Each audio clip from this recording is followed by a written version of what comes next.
Thank you very much, Madam Deputy Speaker. Now, this debate is much broader than mere numbers on a spreadsheet buried in the Treasury. It's about trust, it's about stewardship, and it's about the future of our country. And that matters because at the last general election, the now government and all of those elected on their manifesto said they wouldn't raise taxes on working people. Yet last year, at the budget, they did precisely that. They introduced £40 billion of tax rises under the guise of national insurance in the majority of cases, which have a trickle-down effect on working people up and down the country. To compound matters, on the 25th of November of last year, the Chancellor addressed the CBI and she made a cast-iron promise. No more borrowing, no more taxes. That was a pledge to every family, every community and every business in this country. And yet, Madam Deputy Speaker, we are now on the precipice of the government breaking that promise.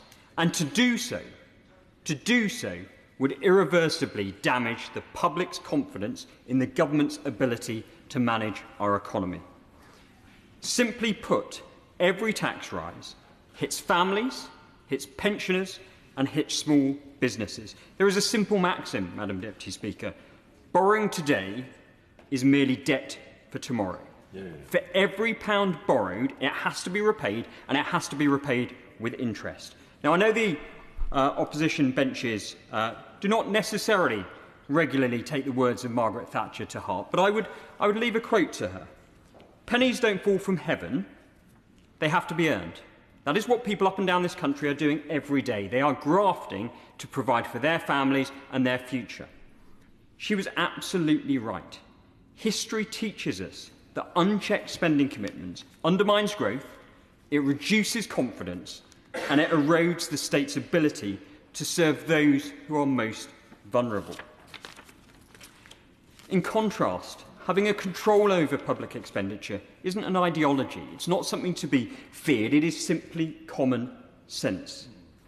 It's about cutting waste, and it's about making hard choices today so that future generations are not saddled with crushing debt. That's responsible government. It was Churchill who said that the price of greatness is responsibility.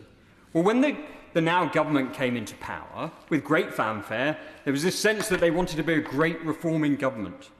Well, is there any greater responsibility than to families who budget carefully, citizens who trust government to keep their word, and the public who expect manifesto promises to be kept? People live within their means. I will give way. I'm just wondering if he was a Conservative in 2010 when George Osborne promised not to put up VAT, or in 2019 when Boris Johnson promised not to put up any taxes. Both of them made promises that they went on to break because they said that the circumstances of the country allowed it. Or is he a recent convert to this position? Neil Shastri-Hurst. I thank the honourable member for his intervention. He may have forgotten the COVID pandemic that swept across this country that, of course, turned over the table, and therefore difficult decisions had to be made. The difference is... No, I will make my point. The difference is... This is not a situation where the Chancellor came before the media last year and said the buck stops with us now. That is what the Chancellor did. She has to own these decisions. As I say, people in this country are asked to live within their means. They make sacrifices and they plan on those contingencies. They expect the government to do the same. So when the Chancellor promises not to borrow more, not to tax more, the country should be able to take her at her word. Such promises are bonds of trust between the government and the people. And I have a certain degree of sympathy for the members opposite. They have been put in an invidious position.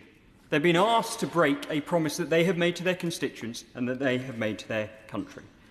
So I ask them to look into their hearts and think, really, is this what they want to be remembered for? I ask them, will they show the leadership, the independence of thought and the resolve to vote for this motion? Yeah.